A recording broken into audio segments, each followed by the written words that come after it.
Bom, pessoal, então, para nossa discussão de hoje, eu trouxe alguns temas diferentes. Dentre os temas que eu trouxe para nossa discussão, encontram-se os dois assuntos que aparecem no título e na capinha deste vídeo, só que eu trouxe outros temas para discussão aqui também. Todos os assuntos que serão discutidos aqui encontram-se na linha do tempo aqui embaixo, porque eu fiz a minutagem deste vídeo, ou seja, eu separei as diferentes partes, os diferentes temas que serão abordados aqui conforme o tempo, para que vocês possam selecionar qual tema ou quais temas vocês querem assistir. Aí vocês determinam se assistem a partes do vídeo ou se assistem ao vídeo inteiro, fica a critério de vocês. O primeiro tema que eu trago para a nossa discussão é esse suposto furo jornalístico, essa suposta bomba jornalística que está sendo apresentada aí pelo jornal The New York Times, um jornal umbilicalmente ligado aos interesses das oligarquias financeiras dos Estados Unidos, um jornal umbilicalmente ligado aos interesses, logo aos interesses da OTAN, já que a OTAN diz respeito ao braço armado dessas oligarquias financeiras britânicas e estadunidenses. Logo, essa bomba jornalística precisa ser averiguada com algum cuidado. E, inclusive, essa suposta bomba jornalística, ela inclui grupos, ou um grupo pró-Ucrânia, para que, inclusive, pessoas que criticam a OTAN possam dar vazão a essa suposta bomba jornalística. Mas é preciso ter cuidado aí, vamos prestar uma certa atenção nessa matéria, por alguns motivos determinados. Primeira coisa, de que assunto eu estou falando aqui?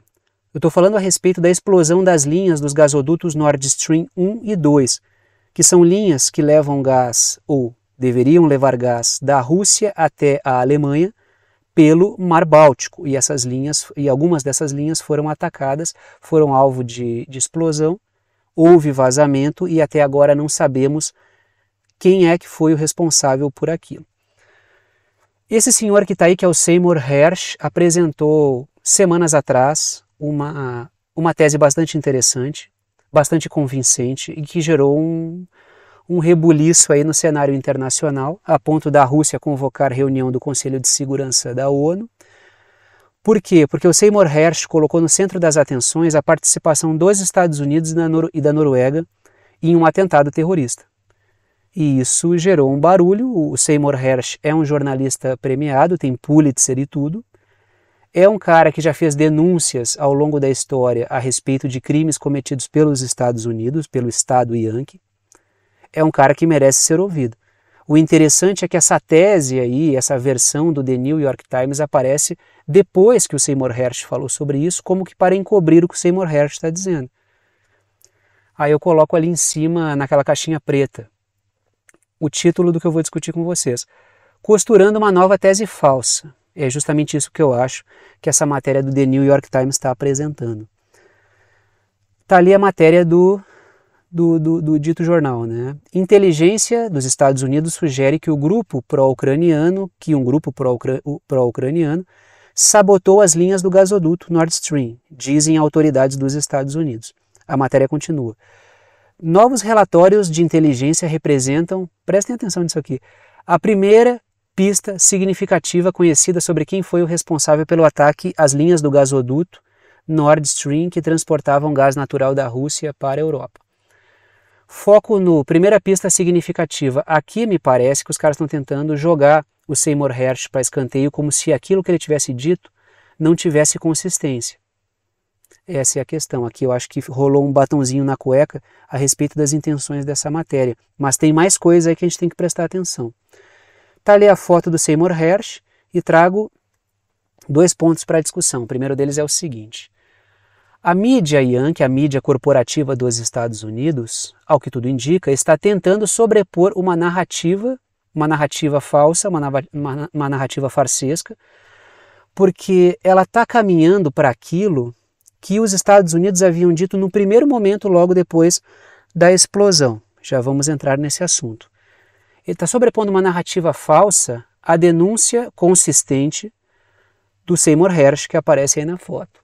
Então me parece que há uma conexão aí. Por que não revelaram isso antes? Ah, só agora chegou. Me parece que na impossibilidade de refutar aquilo que foi trazido pelo Seymour Hersh, os caras estão tentando sobrepor uma nova narrativa para que ninguém fale mais do que o Seymour Hersh falou. E é preciso tomar cuidado, porque muitos grupos que são críticos da OTAN e até críticos dos Estados Unidos, críticos do governo Zelensky, podem comprar essa tese do The New York Times para culpar apressadamente a Ucrânia. E é preciso tomar um certo cuidado aí, porque pode ter uma armadilha plantada pela própria OTAN. Nada impede que os Estados Unidos, que os britânicos, desovem a culpa no governo Zelensky. Nada impede isso. O projeto dos caras não é sustentar o governo Zelensky. O projeto deles é utilizar o governo Zelensky como uma ferramenta temporária, depois vai ser descartado. O que importa para esse pessoal são os objetivos, aquela coisa de os fins justificam os meios. Continua ali numa segunda ideia que eu trago. A Marinha dos Estados Unidos teria atuado junto com a Noruega para explodir o Nord Stream. E foi isso que o Seymour Hersh trouxe e que, me parece, a mídia dos Estados Unidos está se recusando a discutir. Por quê? Porque a mídia corporativa dos Estados Unidos mal deu bola para aquilo que foi apresentado pelo Seymour Hersh. O cara é um jornalista premiado. E ele não recebeu quase nenhuma atenção da mídia corporativa, isso quando não foi enxovalhado ou foi falseado de N maneiras, das maneiras mais covardes possíveis, pela mídia corporativa Yankee. Só que aí deu pane na Matrix, deu um certo ruído aí dentro do bloco da OTAN. Não sei se foi um ruído proposital ou não sei se isso é jogada ensaiada, mas há possibilidade do choque dessas versões produzir um segundo momento no qual a OTAN vai assumir uma certa postura e um certo discurso unificado, aí pegando os Estados Unidos, a Alemanha, os britânicos e a própria Ucrânia. Prestem atenção nisso aqui. Porque existe um certo pressuposto bastante correto de que o caminho mais curto nem sempre é o mais eficaz. Para quando estamos falando de luta política, inclusive quando estamos falando de conflito militar, de guerra e assim por diante. É importante seguir um caminho tortuoso, mas que seja consistente. Então é preciso tomar cuidado para a gente não se apegar àquela impressão mais direta. A gente deve descartar isso. Prestem atenção nessa matéria da Deutsche Welle, portal alemão, acho que até um veículo público alemão, né? Do governo, não posso estar enganado aqui, mas acho que não é um veículo privado. Se eu estiver enganado, por favor, me corrijam. Está aqui a Deutsche Welle, outro veículo umbilicalmente ligado aos interesses da OTAN, ao discurso da OTAN, então cuidado com as coisas que a Deutsche Welle produz. Olhem a matéria aqui, essa coisa de Deutsche Welle, BBC, É o País, The New York Times, isso aí, The Guardian, por favor, Reuters, Associated Press, por favor, né, vamos tomar cuidado, tem gente que, olha só, eles fazem esses portais todos fazem uma espécie de, criam uma aura pseudo-progressista e tem muita gente que vai naquilo ali, mas são veículos que reproduzem a versão da OTAN, precisa tomar cuidado, tá? Olhem essa matéria aqui. Nord Stream. Autoridades alemãs revistaram o navio em busca de explosivos. Eles estão falando a respeito dessas denúncias que o The New York Times está trazendo. A Deutsche Welle vai dizer, olha, é muito apressado colocar na mesa isso que o The New York Times está colocando. A matéria continua ali num subtítulo. As autoridades alemãs revistaram uma embarcação suspeita de envolvimento nas explosões do gasoduto, das linhas do gasoduto Nord Stream, informou o Ministério Público alemão. Ministros alemães alertaram contra conclusões precipitadas sobre a responsabilidade pelas explosões. O que a Alemanha está colocando aqui? Que muito provavelmente esses grupos pró-ucranianos não são os responsáveis, ou seja, que o The New York Times está se apressando em apontar o dedo. É aqui que os caras abrem margem para resgatar um discurso lá de trás, que foi, diga-se de passagem, a primeira tese apresentada pela OTAN depois da explosão, que é a do envolvimento da Rússia atacando o seu próprio gasoduto para culpar alguém. Os caras vão dando voltas, tomem cuidado com o jogo deles. Trago ali 3 ideias. A primeira delas é a seguinte: as autoridades alemãs não compraram a versão apresentada pela mídia Yankee. Se estão buscando a verdade ou não, eu não sei, mas a versão apresentada pelo The New York Times, de que são grupos pró-ucranianos, não foi sustentada pela mídia alemã. Supostamente rolou um ruído. A gente tem que ver se esse ruído aí vai gerar um segundo momento de uniformidade ou se vai continuar a discordância. Traga um segundo ponto ali. Olha o risco pintando aí, ó. O governo alemão pode complementar a história falando sobre... Não são grupos pró-ucranianos. Trata-se de um ataque russo de falsa bandeira para culpar a Ucrânia, que é o que a OTAN apresentou num primeiro momento. Na verdade, a OTAN apresentou a seguinte tese. Logo no primeiro momento, eu trouxe um artigo do Conselho do Atlântico, do Centro de Estudos Conselho do Atlântico, que é o Atlantic Council, que é um centro de estudos da OTAN. Logo que aconteceu o atentado, eles disseram que a Rússia estava atacando o seu próprio gasoduto, promoveu um ataque de falsa bandeira, para ter ensejo para atacar outras linhas de gás e petróleo que estão no Mar Báltico. Só que nada prova isso. O próprio governo dos Estados Unidos, as próprias investigações que a Alemanha está conduzindo, já deixaram bastante claro que a probabilidade da Rússia estar envolvida nisso é nula praticamente, não há materialidade nenhuma para comprovar algo desse tipo. Aí eu relembro vocês que tem um outro ponto que está voando aí ainda, né? Ainda existe o possível envolvimento de uma suspeita embarcação sueca uma embarcação militar que estava passando próximo, sem explicação da região, quando houve a explosão. Ainda não se sabe o que essa embarcação estava fazendo lá. O que a gente sabe é que a Suécia está louca para entrar na OTAN. Pode ser um trabalho prévio da Suécia, né? Fazendo um trabalhinho ali para aderir à OTAN. Não sabemos bem. O fato é que temos muitas versões aí. Os caras estão produzindo um certo direcionamento sobre a questão do Nord Stream. Vamos prestar atenção nessa novela, é interessantíssima.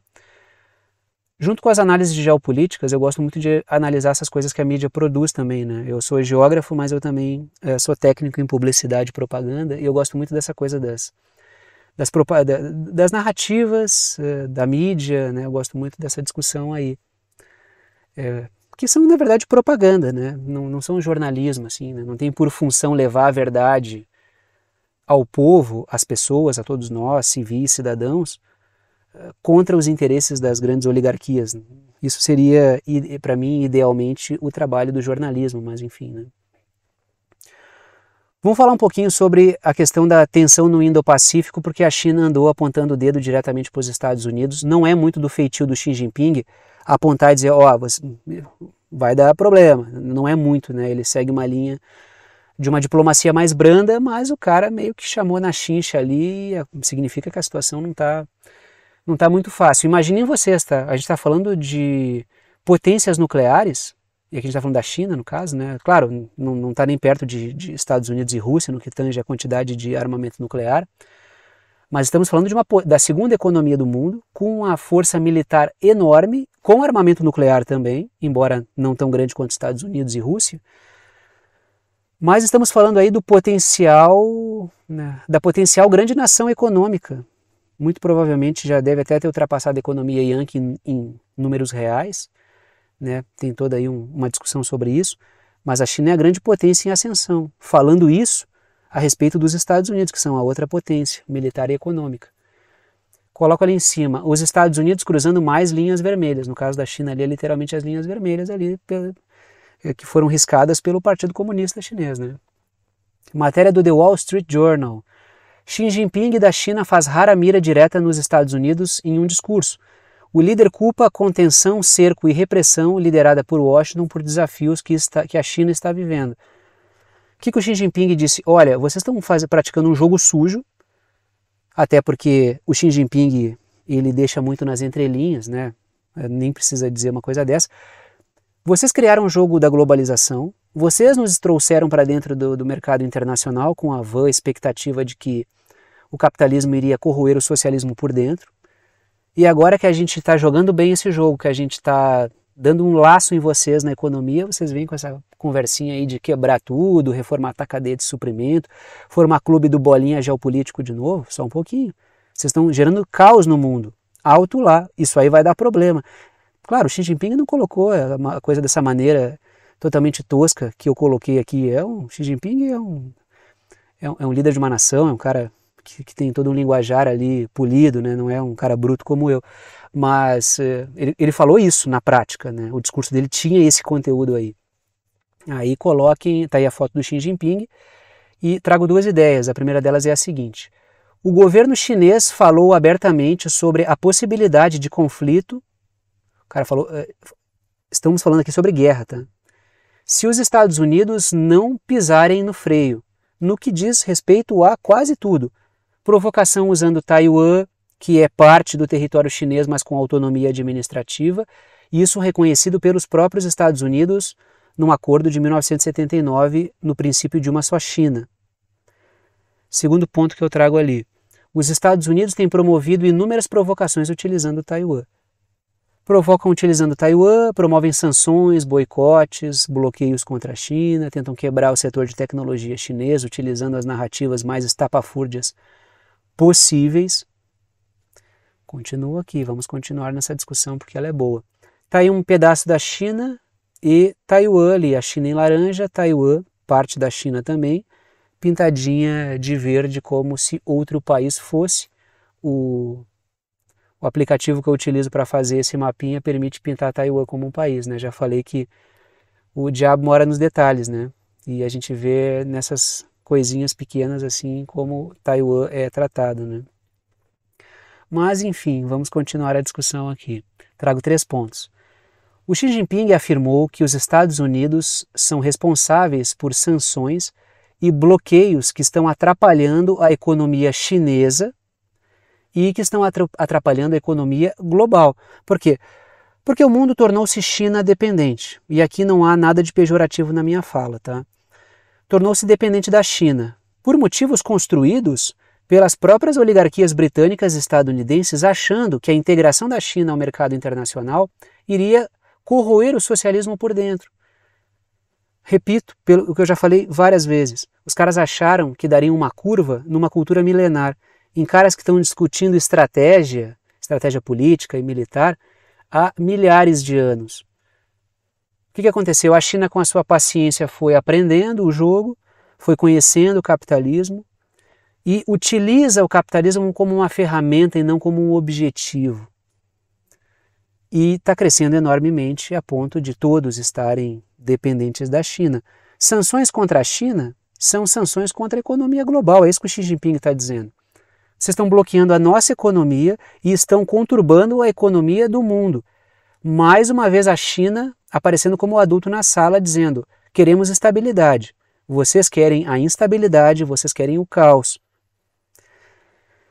Trago um segundo ponto ali. A China acusou os Estados Unidos de estarem quebrando as cadeias de suprimentos de maneira proposital. As cadeias de suprimentos são as relações comerciais, as esteiras de trocas comerciais entre os países. Esse vende aquele para aquele outro, que vende aquilo para aquilo outro, que vende um insumo para o outro, que vende um produto transformado para o outro, que industrializa ainda mais. Isso são as cadeias de suprimentos.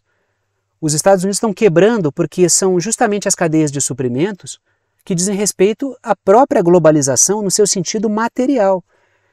Se os Estados Unidos estão quebrando as cadeias de suprimentos, eles estão quebrando a própria globalização, eles estão promovendo uma desglobalização.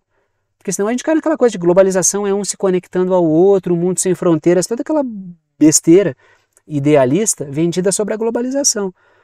A globalização são conexões comerciais. As comunicações, o transporte vem a reboque disso. São conexões econômicas. Isso é o lastro material da globalização. Se o lastro material da globalização é quebrado, a própria globalização é destruída. E é isso que a China está dizendo. Vocês estão desglobalizando.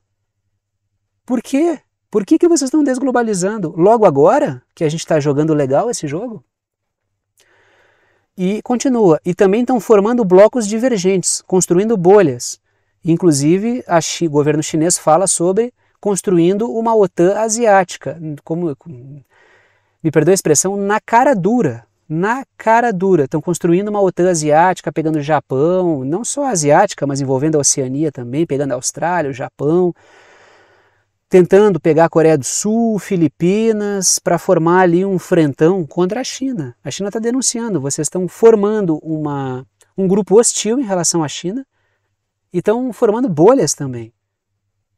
Vocês estão gerando desordem no que onde antes havia conexão. O que eu coloco ali embaixo é uma espécie de resumo disso.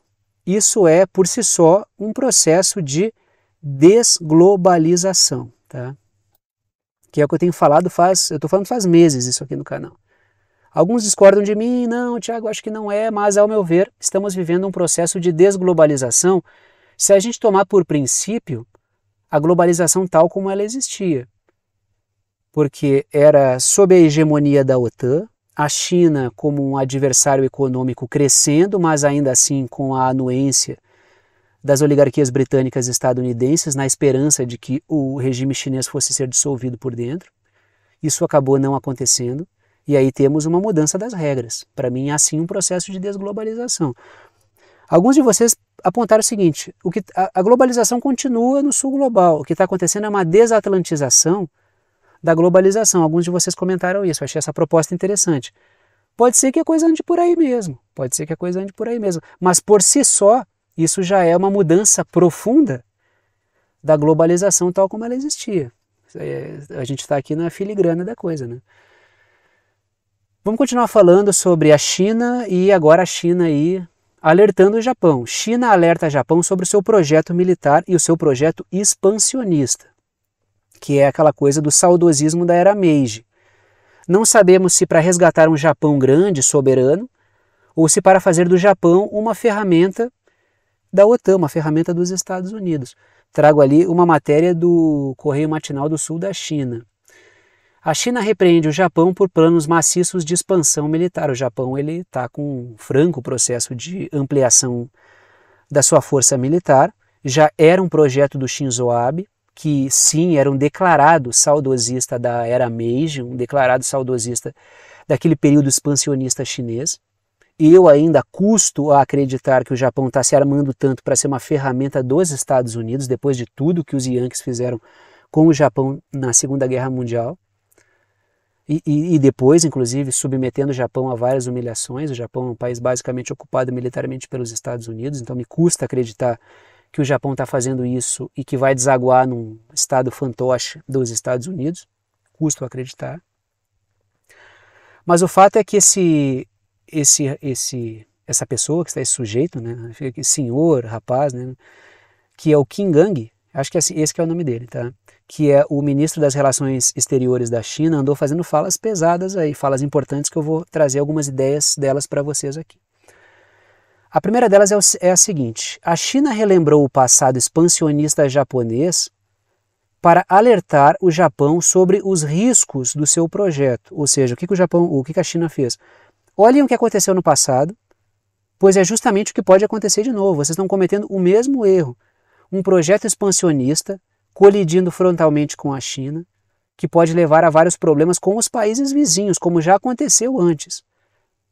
A diferença é, lá atrás, Estados Unidos e Japão eram adversários. Tanto é que na Segunda Guerra Mundial, vocês vão recordar que as batalhas do Pacífico envolvem Japão contra os Estados Unidos e o episódio acaba nos fatídicos, né? Esse episódio acaba nos casos fatídicos das bombas de Hiroshima e Nagasaki. Eram adversários. Passada a Segunda Guerra Mundial, vem a Guerra Fria,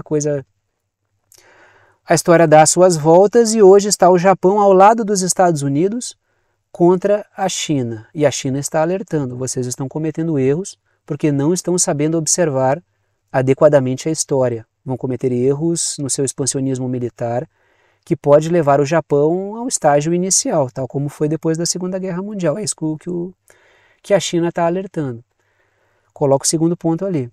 Outras nações da região têm motivos para preocupação. Então, a fala da China, eu não sei se ela é tanto para o Japão, quanto ela é para as outras nações do entorno. O que a China está dizendo? Vocês lembram do Japão expansionista, como é que ele era? Lembram como é que foi? Trabalho forçado, campos de concentração, inclusive na China. Exploração sexual de mulheres de vários países vizinhos ao Japão por parte do Japão. Vocês lembram como é que era o Japão expansionista, altamente militarizado? Então fiquem de olho porque os caras estão voltando com isso aí. Agora, anabolizados pelo apoio dos Estados Unidos. Essa é a questão. coloco ali, prestem atenção nessa questão da... Deixa eu ver uma coisa aqui só, deixa eu voltar aqui rapidinho. Tá, né? Então o seguinte, né? A sincronicidade, eu voltei para ver a data realmente. A sincronicidade dessa fala do ministro das Relações Exteriores da China. Coloco ali em cima, a China relembrou o passado na hora certa, porque eu discuti com vocês aqui recentemente a respeito da possibilidade, ainda muito distante e superestimada pela mídia corporativa, de Japão e Coreia do Sul tentarem aparar as arestas históricas que tem entre Japão e Coreia do Sul por causa de toda a história expansionista do Japão no passado. Aí, prestem atenção nessa matéria aqui da Reuters. Vítimas de trabalhos forçados protestam em cadeiras de rodas e rejeitam o acordo da Coreia do Sul sobre o Japão. O Japão promoveu uma bagunça enorme em outros países vizinhos, naquele contexto 1910-1945. E isso está na memória do povo sul-coreano. Aí a China faz esse discurso relembrando aos países da região sobre como é que é o Japão expansionista. E essa matéria aqui parece que casa direitinho com tudo isso. Porque o povo sul-coreano não está afim. Não está afim de embarcar nesses pedidos falsos de desculpa do Japão. O Yoon Suk Yeol, que é o líder político, o presidente sul-coreano, ele diz que vai reatar as relações com o Japão. Tem que ver se ele combinou isso com a população dele, que não está muito afim disso aí não. Até porque assim, ó, as medidas que o Japão está propondo são muito tímidas. Isso aí mal funciona como um pedido de desculpa. Tá? O Japão ele nem pede desculpa praticamente. O Shinzo Abe, que foi aquele primeiro-ministro assassinado do Japão, ele nunca fez a sua autocrítica ali, né? Nunca fez uma autocrítica sobre isso. Ele não que eu tenha visto. Se ele fez, foi algo muito tímido e muito lateral. Bom, saudosistas da era Meiji nunca vão pedir desculpa por algo que fez parte do contexto que começou com a era Meiji e explodiu lá na Segunda Guerra. Trago ali 2 pontos. Em seu passado, o Japão expansionista promoveu trabalhos forçados e exploração sexual de mulheres em países vizinhos, que tem aquele episódio eufemisticamente chamado de mulheres de conforto, que na verdade era um tráfico internacional de mulheres e prostituição, promovido pelo Japão no contexto ali pré-Segunda Guerra e Segunda Guerra. Isso ficou na memória. A Coreia do Sul participou não, né? Ela foi alvo dessa exploração, tanto da mão de obra quanto da exploração sexual. Não só a Coreia do Sul, vários países foram alvo disso. Trago um segundo ponto. O ministro chinês das Relações Exteriores falou sobre o neomacartismo. O cara, né, resolveu rasgar o verbo. Falou sobre o neomacartismo histérico dos Estados Unidos e que o Japão não aprendeu com a sua história. Hoje está do lado de quem pulverizou os japoneses. Essa parte entre parênteses aí é minha, tá? Porque o lançamento de uma bomba atômica é justamente isso. O cara olha aquelas imagens ali, tem sombra das pessoas, que foi o que sobrou delas por causa da explosão. Aquela luz intensa, pulverizou pessoas. Foi isso que os Estados Unidos fizeram. E o Japão está colocando-se ao lado dos Estados Unidos, não sei se momentaneamente para ganho de força, para no segundo momento buscar autonomia ou não, mas o que o ministro chinês está dizendo é isso, não aprenderam com a história. E, lógico, apontou esse neomacartismo. O macartismo é aquele contexto de caça anticomunista que aconteceu nos Estados Unidos, promovida lá pelo McCarthy. Tá? Então, para quem não está muito ligado, sugiro que pesquise sobre a palavra macartismo e dê uma lida que vai ver aí que o macartismo está mais vivo do que nunca. O que tem de neomacartista por aí não é pouca coisa. Tá?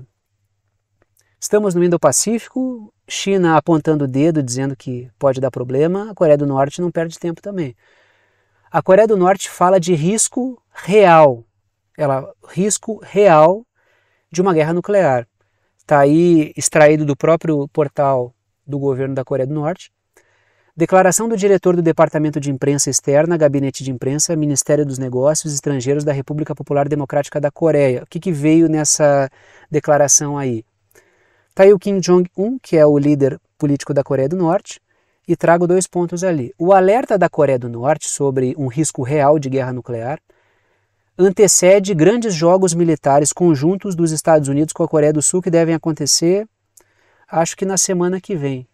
Vão ser vários dias, vai ter eventos, vai ter jogos virtuais e vai ter jogos em campo, que é o grande problema que a Coreia do Norte não queria isso. Lá atrás, o Donald Trump e o Kim Jong-un conseguiram acordar que esses jogos seriam todos virtuais. Isso reduziu a tensão. Agora, o Biden trouxe de volta essa coisa toda, tá? Eu não sou defensor do Trump, tá? Antes que alguém... Trump, não estou defendendo o Trump, só estou trazendo um fato. Trago um segundo ponto ali. A Coreia do Norte alertou que transformará o Pacífico num campo de tiro se os exercícios seguirem. O que a Coreia do Norte está vendo? Os Estados Unidos não fazem exercício à toa. Tanto é que a denúncia do Seymour Hersh, que foi feita lá sobre o Nord Stream, quando é que aconteceu a instalação da bomba que depois foi ativada por sonar por um avião norueguês? Isso aí é a versão do Seymour Hersh, que é uma versão bem sólida. Foi durante exercícios da OTAN. O que a Coreia do Norte sabe? Isso aí não é exercício, é preparação, isso se vocês já não estiverem instalando problemas aqui em volta. Como é que a Coreia do Norte vai responder? Ela vai fazendo exercícios também, lançando mísseis que sobrevoam o Japão, que geram pânico, mas é o que a Coreia do Norte pode fazer. E se ela baixar a guarda, ela vai se dar mal, tá? Dado a aversão que as forças transnacionais têm ao governo norte-coreano, só se sustenta com pistola na cintura, não tem conversa, tá? Vamos falar um pouquinho sobre essa questão do Estado de Israel aqui. O Estado de Israel continua com o seu projeto dos Acordos de Abraão, discuti várias vezes isso aqui. Os Acordos de Abraão, repito rapidinho, são tentativas de estabelecer acordos com países muçulmanos, mas na tentativa de isolar o Irã. Isso na África e no Oriente Médio, tá? Isso na África e no Oriente Médio. A questão é a questão dos palestinos, né, que Israel continua trucidando, estamos falando aqui de um contingente enorme de palestinos muçulmanos que estão sendo trucidados pelo Estado de Israel, e isso gera uma discórdia no mundo islâmico. Então, como Israel vai lidar com isso ainda não sabemos, mas o fato é que Israel continua com seu projeto de tentar ampliar essas conexões com países islâmicos da região, não só do Oriente Médio como do Norte da África, para tentar fazer uma frente contra o Irã. Vamos ver como é que a coisa se processa. Acho que não é só contra o Irã, não. Acho que os caras estão criando uma rede aí de amplo domínio do norte da África e do mundo islâmico. Trago aí uma matéria que é a seguinte: Israel envolvendo a Somália e 3 outras nações muçulmanas para expandir os acordos de Abraão. Está tendo negociação e tem novas nações aí. Coloco ali está uma foto do Benjamin Netanyahu, que é o líder político de Israel, e trago ali 2 ideias. A primeira delas é a seguinte: Israel quer o Níger, a Mauritânia, a Somália e a Indonésia, não estamos falando mais de Oriente Médio e nem de Norte da África. A gente está indo lá em direção ao Oriente, né, o Extremo Oriente, né? Estamos indo lá em direção, são todas nomenclaturas dadas pelo Ocidente, logicamente, tá? Mas estamos saindo do Oriente Médio, estamos avançando para o entorno da China. A gente está falando da Indonésia e tal, então vamos prestar atenção aí, né? Estamos falando ali, Ásia, Oceania, né? Estamos indo para lá, vamos prestar atenção nesse movimento aí. Continua ali na segunda ideia, é algo mais amplo que uma OTAN do Oriente Médio.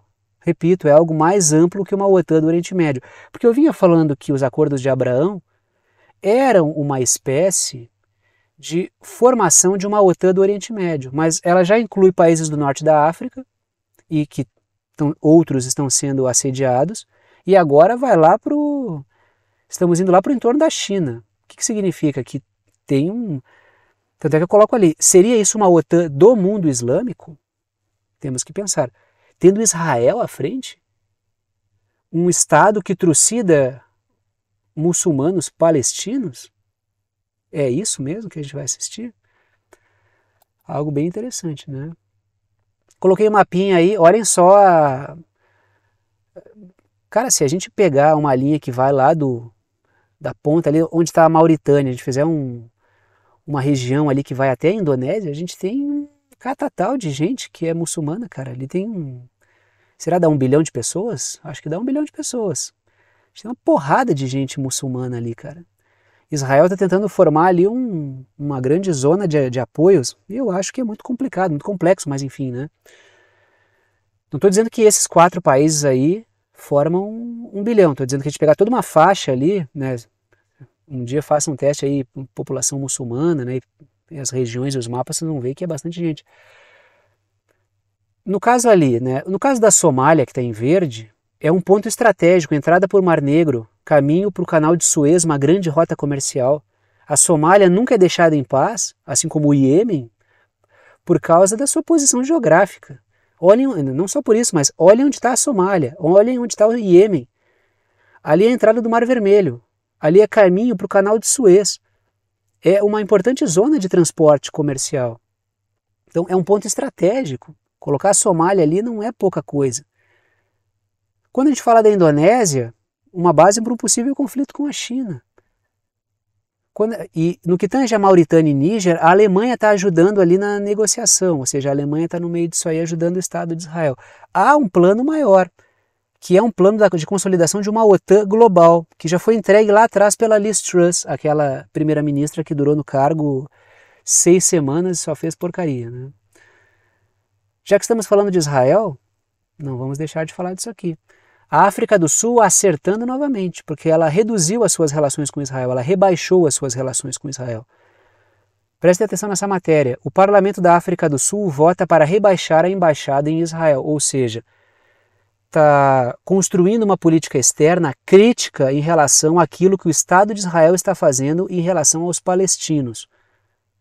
Mais um ponto para a África do Sul. Por quê? Porque a África do Sul andou criticando os Estados Unidos, rebatendo críticas dos Estados Unidos, porque os Yankees tentaram encostar a África do Sul contra a parede, perguntando por que estavam fazendo exercícios militares conjuntos com China e Rússia. A África do Sul respondeu, a responsável pelas relações exteriores. É só vocês que podem, então. A gente não pode. Os Estados Unidos podem fazer exercícios no mundo inteiro. Agora, quando os BRICS tentam fazer isso, vocês não querem. Então deu uma barretada lá. Aí acontece o que agora a África do Sul vai lá e dá uma cacetada em Israel. Interessante a política da África do Sul. Está ali o mapinha com a África do Sul pintada e trago 2 ideias.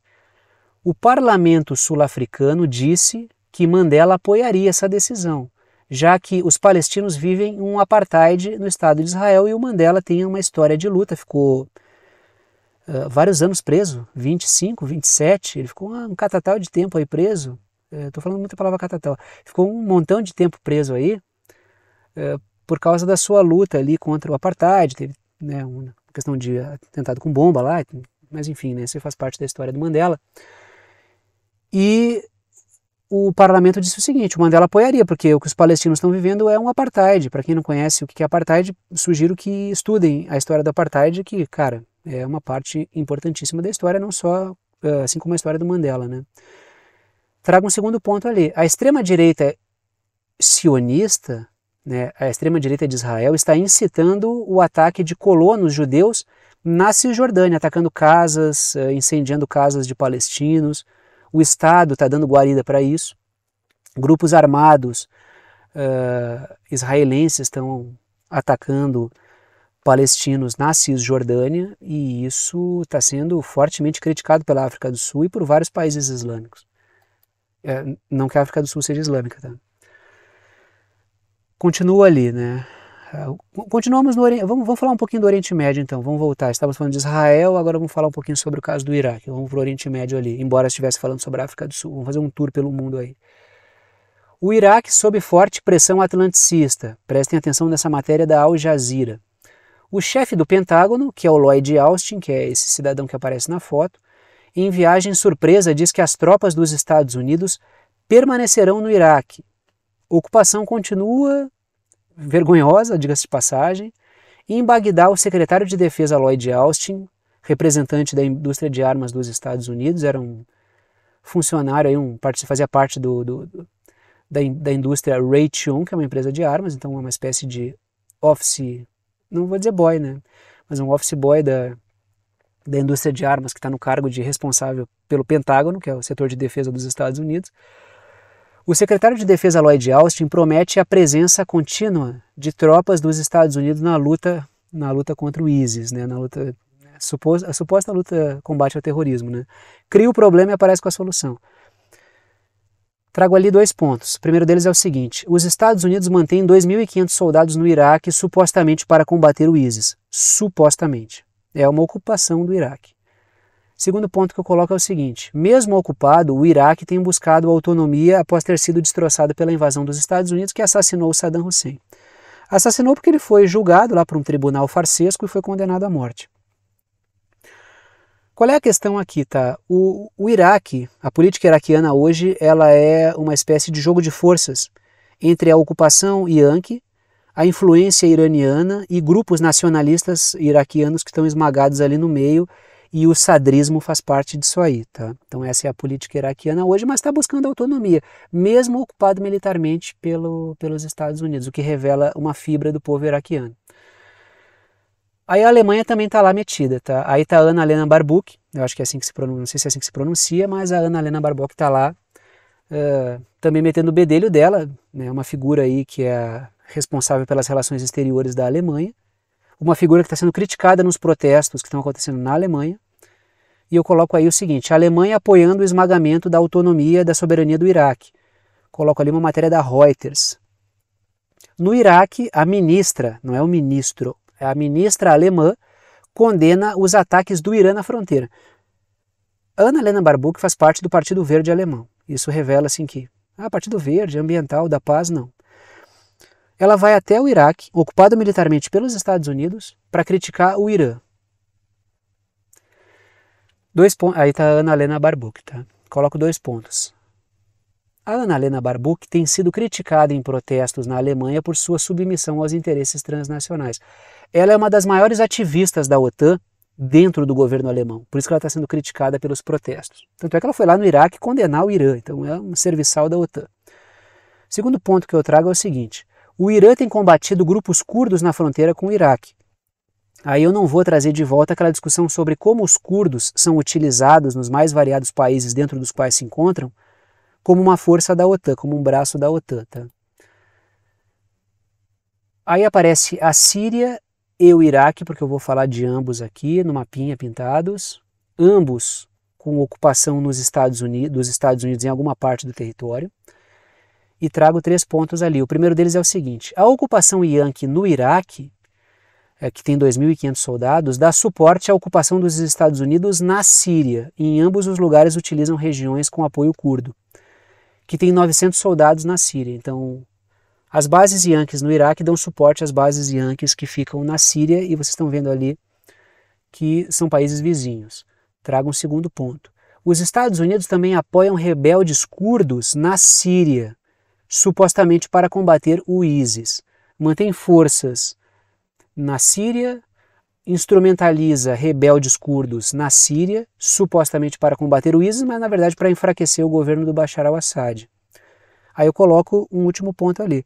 Os Estados Unidos se contrapõem ao governo Assad e roubam petróleo e trigo sírio. Isso já foi denunciado várias vezes e eles continuam roubando, mesmo num contexto de crise humanitária. Os Estados Unidos não estão nem aí. Aí essa é a última discussão para a gente fechar o vídeo. Não sei qual foi o resultado disso, eu vi que isso estava acontecendo no dia de ontem. Até o momento em que eu fui gravar o vídeo, eu não vi o resultado dessa discussão aí, que é uma discussão que voltou para a mesa de novo nos Estados Unidos. Aí eu coloco ali em cima: divisão nos Estados Unidos, na política Yankee, sobre manter a Síria ocupada ou não. Aí tem uma matéria do The Intercept. O Matt Gaetz, acho que é assim que se lê o nome do cara, que o caucus progressista e o ex-embaixador de Obama se unem para se opor à ocupação da Síria. O Robert Ford, que como embaixador na Síria impulsionou uma abordagem agressiva ao regime de Bashar al-Assad, trabalhando para o governo Obama, agora está apoiando uma resolução de Gaetz para acabar com a ocupação americana remanescente. Há uma divisão sobre manter a Síria ocupada ou não manter a Síria ocupada no seio da política Yankee. Eu ainda não sei o resultado desse debate que estava rolando ontem. Vou me informar um pouco melhor ao longo do dia de hoje. Está aí uma foto do Bashar al-Assad e trago 2 ideias ali. O terremoto na Síria e o drama humanitário decorrente do terremoto colocaram a atuação Yankee na Síria sob novo debate. Porque teve terremoto, os Estados Unidos não derrubaram sanções, boicotes e continuaram ocupando, roubando petróleo e roubando trigo na Síria. Nem aí para a crise humanitária. E isso abriu um grande debate, porque é muita hipocrisia fazer toda uma campanha midiática de apoio à Síria, quando na verdade estão destruindo a Síria. Trago um último ponto ali. As sanções e a ocupação da Síria não foram suficientes para derrubar o Assad. E é justamente isso que está sendo colocado por algumas pessoas que estão cobrando uma retirada das tropas. Não é nem questão humanitária para muitos, é uma questão assim, não é eficaz. Isso não vai derrubar o Assad, não derrubou e nem vai derrubar o Bashar al-Assad, que resistiu a uma investida transnacional contra a soberania síria. Nada de guerra civil, tá? Foi uma investida transnacional. Momento final do vídeo, o momento urso da bunda caída, que é aquele momento de passar o chapéu, né? Pedir aquele apoio financeiro para o canal. Para quem gosta, pode e quer apoiar o canal. Pode apoiar através de boleto ou cartão de crédito, através da plataforma Apoia-se. O link do Apoia-se está na descrição embaixo do vídeo e o endereço está aí para vocês. Pode apoiar através do Pix, a chave Pix é uma chave de e-mail, pixverdadeconcreta@gmail.com, pixverdadeconcreta@gmail.com. Pode ajudar com o valor que quiser, uma ajuda solidária, ajuda quem pode, ajuda quem quer e o conteúdo fica aberto para todo mundo. Gosto dessa forma de trabalho na rede. E pode apoiar também através do botão Seja Membro, aí apoia direto pelo YouTube, tá ali... Tá ali não, o botão Seja Membro fica embaixo do vídeo, aí você tem algumas faixas de valor e vocês escolhem qual que vocês querem ali e com quanto vocês querem ajudar o canal. Dito isso, paro por aqui, agradeço a todos que assistiram, a todos que apoiam. Sem o apoio financeiro esse trabalho não conseguiria se manter aqui na rede todos os dias, e vou dando o tchau para todo mundo.